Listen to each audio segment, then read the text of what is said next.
Olá a todos, sejam bem-vindos a mais um episódio do podcast Set Before the Sunset. Neste momento eu estou a gravar estes episódios e a ideia é gravar um episódio para cada dia do mês de dezembro. Eu gostava de ter começado isso no dia 1, entretanto quero me desprender das regras que nós geralmente temos, de que vamos começar as coisas no dia 1 ou vamos começar na segunda-feira, e eu o que estou a fazer, estou a gravar este episódio numa sexta-feira à noite, são precisamente 20 horas e 21 minutos, não 6 segundos, e estou a gravar hoje e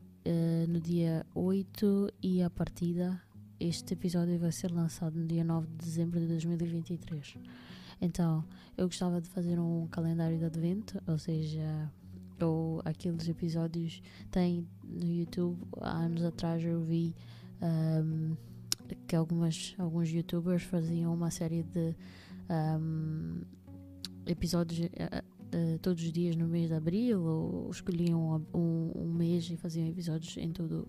o mês, e é isso que eu me proponho a fazer para o primeiro mês do podcast. E qual é o tema deste episódio? Pronto, eu vou contextualizar um bocadito. A ideia é que cada episódio tenha como base uma ideia, uma frase que eu tenha escutado. Muitos deles vão se basear em frases que eu li, ou escutei, li em livros, ou escutei em outros podcasts, ou em conversas com pessoas, em conversas com a minha família, em conversas com animais e plantas, ou em ideias, e a partir daí debruçar-me acerca delas. A ideia é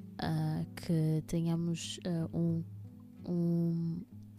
uma perspectiva e um pensamento mais profundo sobre aquelas frases que às vezes nos impactam, e que para uns soa deep, né? Profundo, e para outros é somente mais uma palavra ou uma frase. Além disso, o tal deep, profundo, woke, ou whatever you want to call, tem camadas às vezes, e às vezes o deep para mim não é o deep para o outro. Então aqui eu me proponho a ir mais profundamente e ter aquela perspectiva que provavelmente à superfície eu nunca teria acerca de um determinado tema. Então, para começar, a frase deste episódio é: não queria voltar para trás e ver que não acolhi o meu próprio eu. Esta frase foi falada por uma mulher, e eu ouvi ela num podcast, e adorei a frase porque consegui me identificar com ela, tanto tendo em consideração a pessoa que eu fui no passado, o processo pelo qual passei e onde eu estou agora, e pensando também na pessoa que eu serei amanhã, olhando para trás e vendo eu neste momento. Então, acerca desta frase, eu gostava de falar de 2 pontos, que seria o primeiro, fazer o exercício de voltar para o meu eu anterior e perceber e reconhecer o lugar onde eu estava anteriormente e o quanto eu evoluir e em que aspectos. E o segundo é olhar para trás, o fato de olhar para trás ser um exercício que, apesar de melancólico, nostálgico ou até doloroso, pode nos levar a níveis de consciência superior em relação ao nosso comportamento face a situações específicas, como por exemplo relacionamento com famílias, compromisso, aqueles conceitos que nós temos de compromisso, o nosso conceito e a experiência com situações de violência, seja ela doméstica ou não, o conceito que nós temos de propósito e a própria definição que cada um de nós tem de propósito, e qual é o propósito que cada um tem para a sua própria vida, o significado, por exemplo, de liberdade, de felicidade, o valor da vida, e da sua própria vida. Portanto, em relação ao primeiro ponto, que é fazer o exercício de voltar para o meu interior e perceber e reconhecer o lugar onde eu estava anteriormente. Pronto, hoje em dia eu sou uma mulher a chegar à casa dos 30. Efetivamente, neste momento, apesar de ao meu redor eu ter pessoas que me apoiam bastante e conseguem ver um ser humano actually amazing no olhar deles, tenho um lugar de ver a minha própria pessoa com muita humildade. Eu tenho a noção, eu ouvi há alguns tempos atrás uma mulher, CEO, entrepreneur, businesswoman, dizer que uma das frases que eu ouvi ao longo da vida e que foram muito importantes para ela continuar e caminhar e seguir e chegar onde chegou foi uma frase dita pela sua mãe que dizia: olha, minha filha, eu acho que tu não és melhor do que ninguém, mas ao mesmo tempo ninguém é melhor do que tu. Então,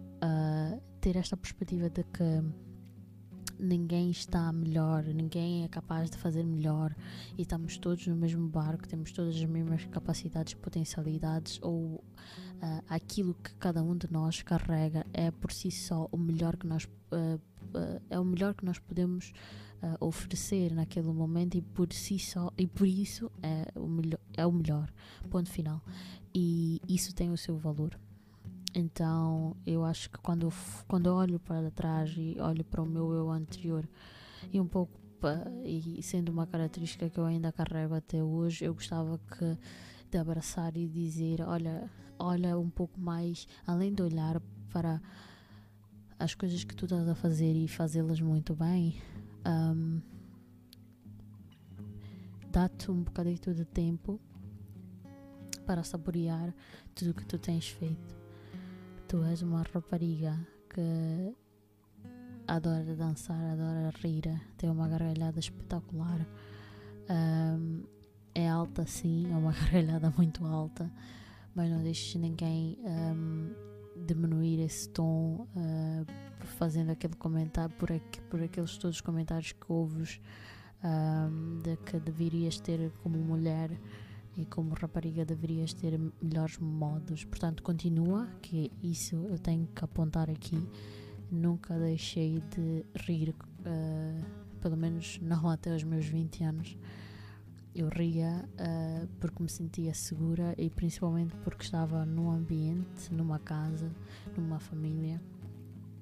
que adorava a minha gargalhada e me permitia ser feliz com a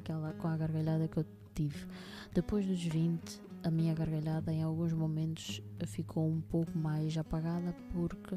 o ambiente não a compreendia, ou era tão incomum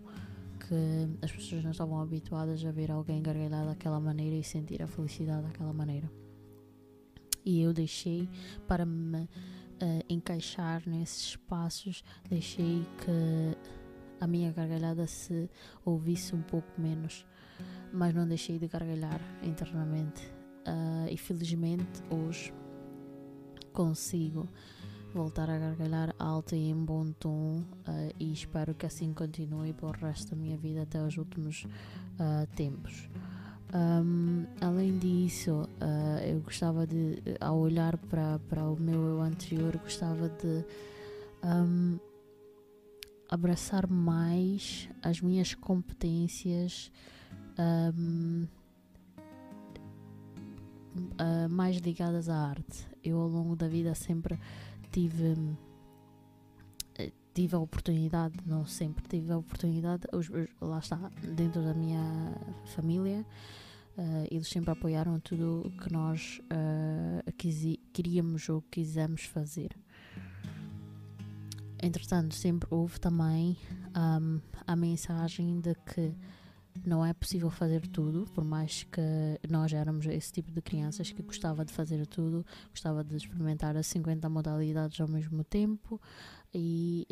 mas tínhamos a consciência ou a mensagem que nos era transmitida pelos que eram mais experientes, e nesse caso os nossos pais, era que é um pouco mais difícil e complicado gerir quando se está a fazer várias tarefas ao mesmo tempo, e portanto porque é importante fazer as coisas que nos propomos a fazer bem feito, é importante que vocês, desde cedo, saibam fazer escolhas, de modo que cada escolha em cada escolha vocês têm a oportunidade de se integrar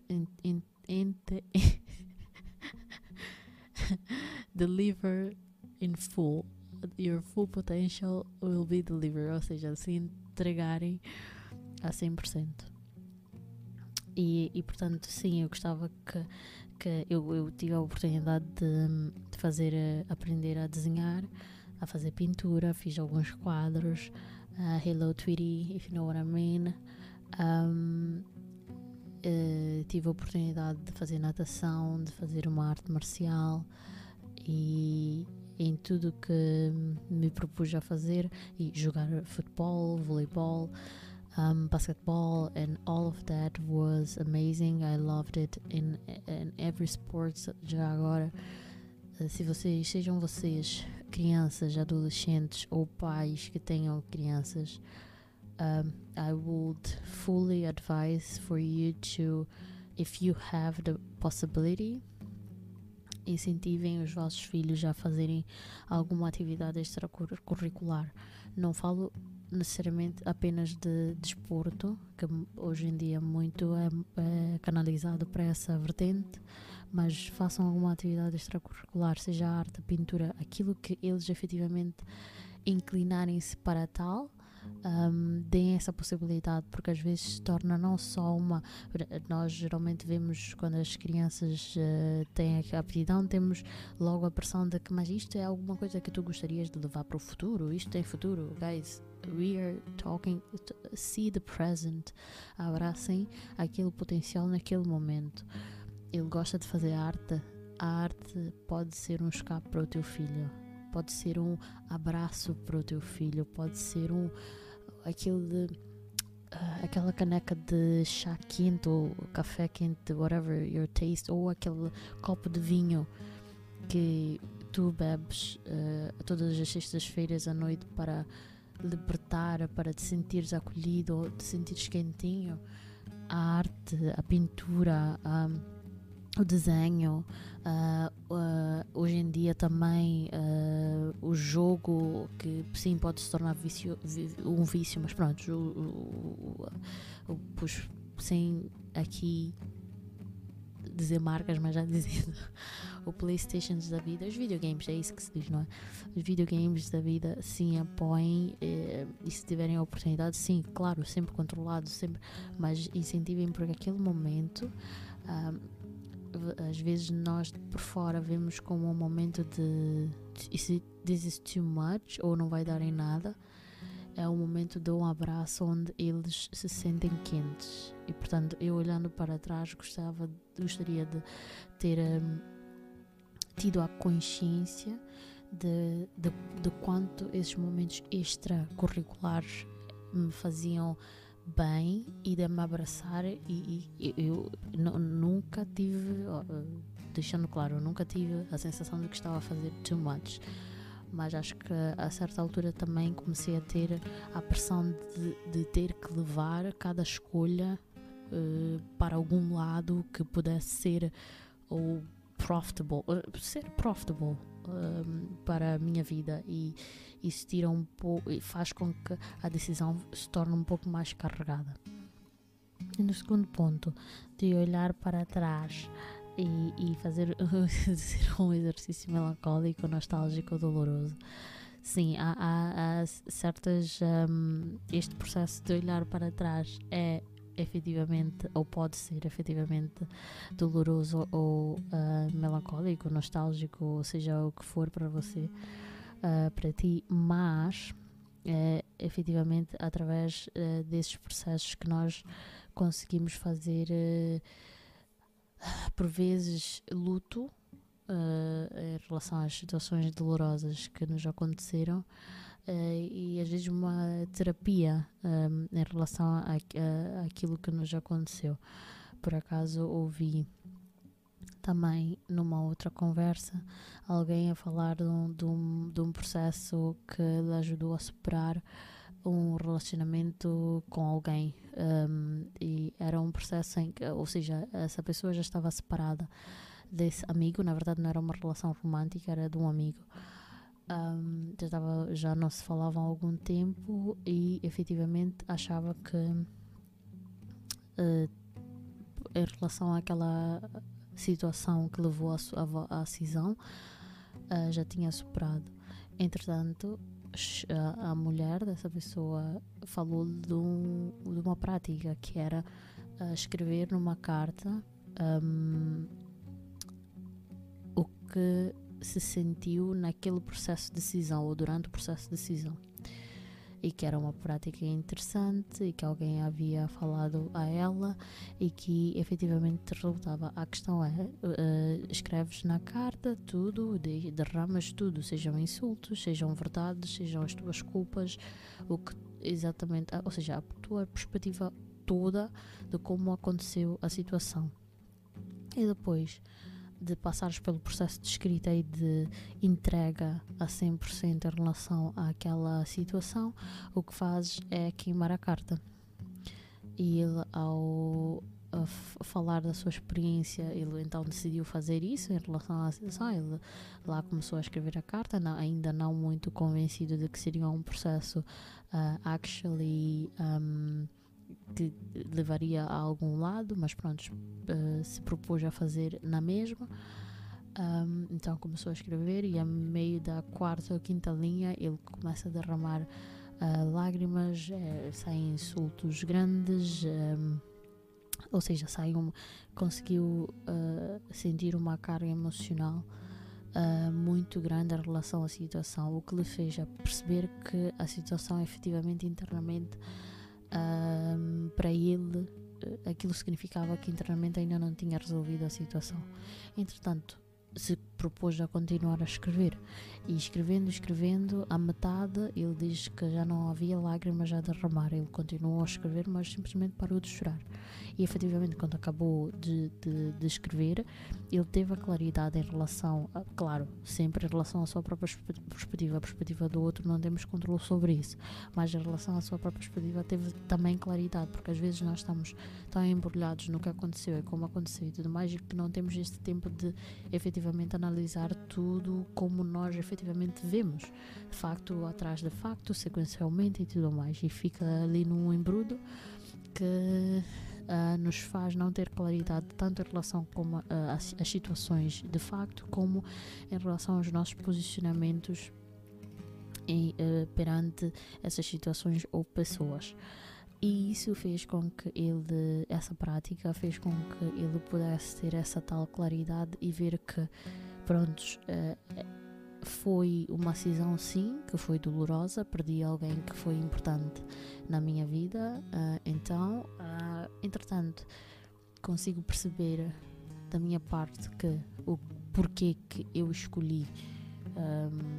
desprender-me dessa pessoa,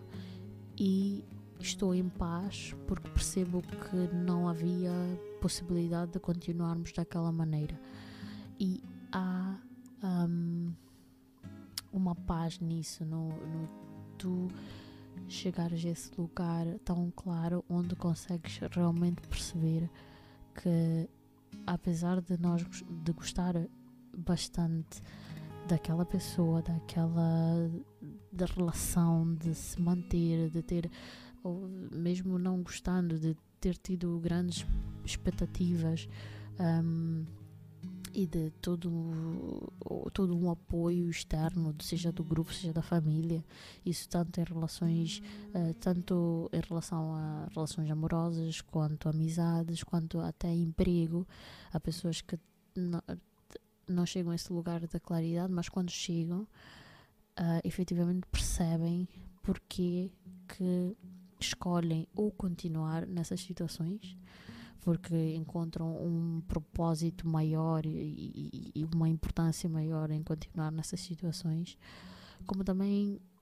parar com as situações, porque efetivamente veem que aquela pessoa ou aquela situação lhe leva a um desgaste maior, seja emocional, físico, financeiro, do que efetivamente um ganho, né, para a sua vida. E eu acho que esse é um exercício muito bonito de se fazer,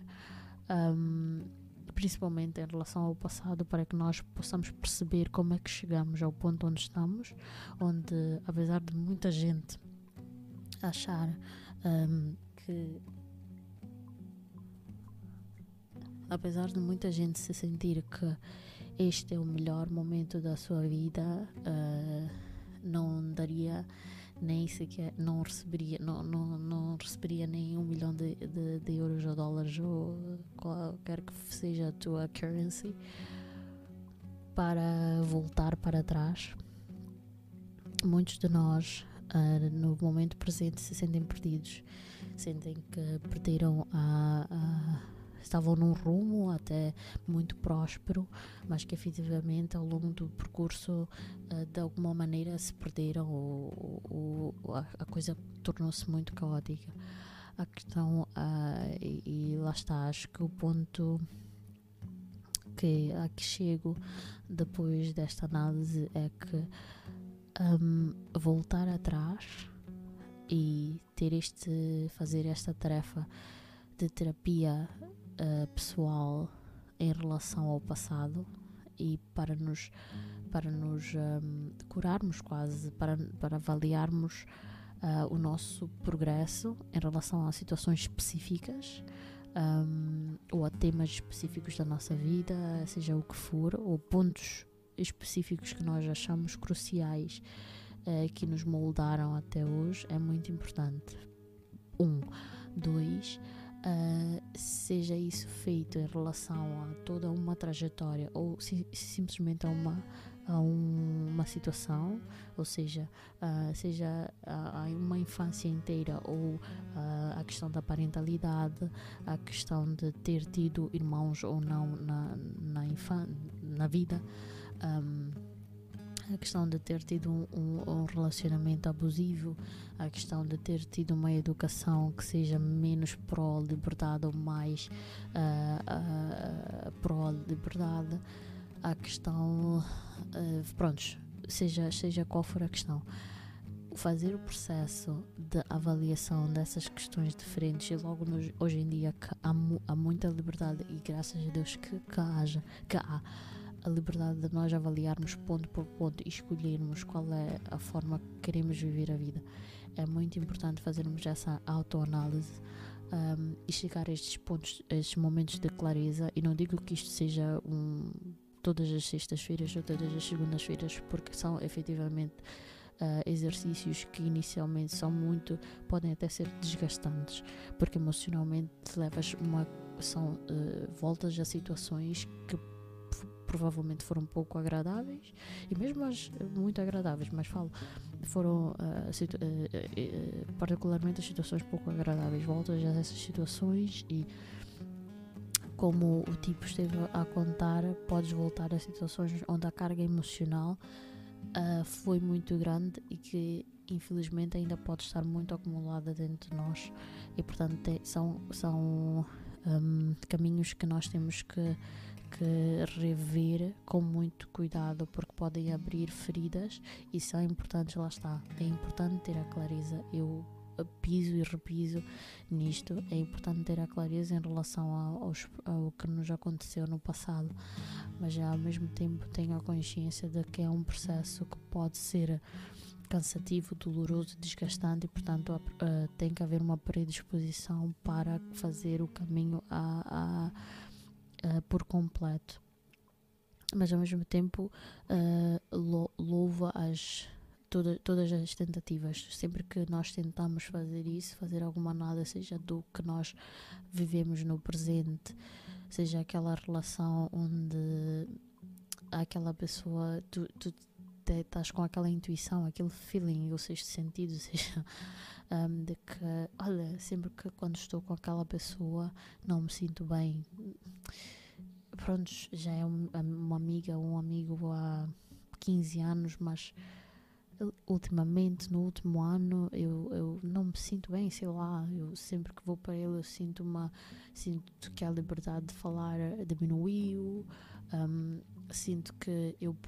exponho um problema e ele fala mais de si do que de mim. ou quero partilhar um momento bom e não sinto efetivamente uma alegria por eu estar a partilhar aquilo ou por eu estar a viver aquilo, e portanto uma análise do presente também é muito importante para a gente tomar decisões que sejam produtivas para nós, para o nosso dia a dia, no presente e no futuro também. E portanto estas são as palavras de Deus, são olhar para o passado, olhar para nós, olhar para dentro e ter claridade e tomar decisões com base nestas perspectivas claras que nós podemos ter através desse trabalho interno. E é isto, muito obrigada e até ao próximo episódio.